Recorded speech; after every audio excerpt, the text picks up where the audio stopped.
నన్ను అసెంబ్లీలో మాట్లాడకుండా సస్పెన్షన్ చేసిన నా గొంతు ప్రజల్లో వినిపిస్తాను. నన్ను సస్పెండ్ చేసినా పర్వాలేదు. ఎస్ఆర్ఎస్పీ రైతులకు నీళ్లు ఇవ్వండి. రైతుల బాధలు పట్టని మూర్ఖపు ప్రభుత్వం అధికారంలో ఉంది.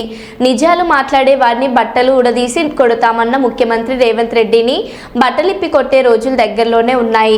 సూర్యాపేట జిల్లా పెనపహాడు మండలం దుబ్బతండ, మేఘెమా తండా, ధర్మాపురం గ్రామాల్లో ఎస్ఆర్ఎస్పీ కింద ఎండిపోయిన వరి పొలాలను పరిశీలించిన మాజీ మంత్రి ఎమ్మెల్యే జగదీష్ రెడ్డి కోట్లు వందల వేల కోట్ల రూపాయలు సంపాదించుకోవడం, జేవులేసుకోవడం మొదలుపెట్టి ఈ రైతాంగాన్ని వేలాది లక్షలాది రైతాంగాన్ని చావగొడుతున్నారు.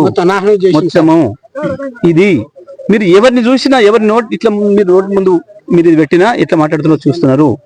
రైతులు ఏ రకంగా పోటీపడి ముందుకు వస్తున్నారో చూస్తున్నారు. నేను మాట్లాడతా అంటే నేను మాట్లాడతా అని. రేవంత్ రెడ్డి బట్టలు ఇప్పుతావు, బట్టలు ఇప్పు తీసుకొడతావా? ఎందుకు నేను నిలదీస్తే రైతాంగం ఆ విషయాన్ని రిపోర్టర్ మిత్రులు వాళ్ళ మీడియాలో చూపిస్తే కొడతావా? జైలుకు పంపుతావా? మాట్లాడిన వాళ్ళని బట్టలు వేసి కొడతావు, అవి చూపించిన వాళ్ళని బట్టలు వేసి కొడతావా? ఇప్పుడు నీకు రిపోర్టర్లు అంటే భయం వేస్తుందా? ఇప్పుడు రిపోర్టర్లు నీకు సైతాన్లా కనబడుతున్నారా? ఇప్పుడు నీకు తల్లి బిడ్డలు గుర్తొస్తున్నారా? 5 ఏళ్లుగా నువ్వు మాట్లాడిన భాష, నువ్వు ఏ నియోజకవర్గానికి పోయినా అక్కడ ఉన్న స్థానిక మంత్రుల గురించి, శాసనసభ్యుల గురించి నువ్వు మాట్లాడిన భాష, నువ్వు వాడిన పదాలు, కేసీఆర్ కుటుంబం గురించి నువ్వు మాట్లాడిన పదాలు, కేసీఆర్ కుటుంబం కొడుకు కూతురు రాజకీయాలు ఉన్నారు కాబట్టి మాట్లాడినంటే సరిపోతుందేమో. కేసీఆర్ మనవళ్ళు మనవరాల గురించి కూడా నువ్వు మాట్లాడిన భాష, నీ యూట్యూబ్ ఛానళ్ళు, నువ్వు పెట్టి స్పాన్సర్ చేసిన యూట్యూబ్ ఛానళ్ళు మాట్లాడిన భాష గుర్తొస్తుందా రేవంత్? అందుకే ఇప్పటికైనా తెలుసుకున్న వాస్తవం ఏందో, విమర్శలు వస్తాయనే విషయం పబ్లిక్లో నిలబడ్డ తర్వాత తప్పకుండా ప్రజల నుంచి ప్రశ్నలు వస్తాయన్న విషయం మొదటిసారి తెలుసుకున్నావు. కానీ బుద్ధిగా ఉండు, సంస్కారంగా మాట్లాడడం నేర్చుకో. నీకు ప్రజల్ని బట్టలిప్పి కొట్టే హక్కు లేదు, కానీ ప్రజలకు ఉంది. నీ బట్టలు చింపేటట్టు కొట్టే హక్కు ప్రజలకు ఉంది. ఎందుకంటే నువ్వు బాకీ పడ్డావు ప్రజలకు. నువ్వు రాసిచ్చినావు. నువ్వు 420 హామీలను, 6 గ్యారెంటీలను నువ్వు రాసిచ్చినావు స్వయంగా. బాకీ పడ్డోన్ని బట్టలు తీసుకొట్టే హక్కు ప్రజలకు మాత్రమే ఉంటది, బాకీ పడ్డవాడికి ఉండదు.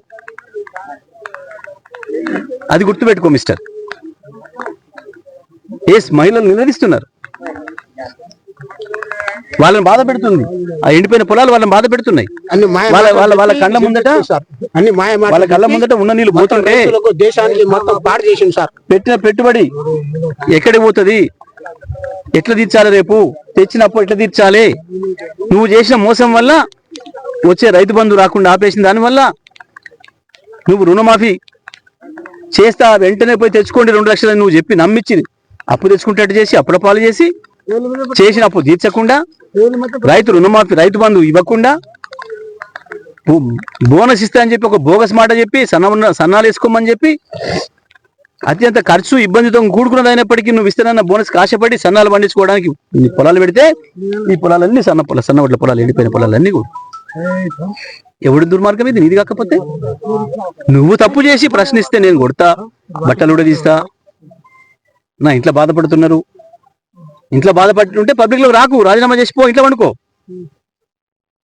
పబ్లిక్ లో నిలబడి కాగితాలు ఇచ్చి, రాసిచ్చి, హామీలు ఇచ్చి, మోసం చేసి ఇలా నన్ను తిడుతున్నారు.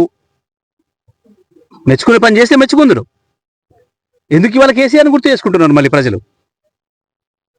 పొరపాటు చేసినాం, తప్పు చేసినాం, అన్ని ఇచ్చినా కేసీఆర్ని వదులుకున్నాం, వీడేది ఎక్కువిస్తున్నాడని చెప్పి వీనికే పోయినాం, వీడు నట్టేట ముంచిండు అని చెప్పి ముత్తుకుంటున్నారు రైతులు.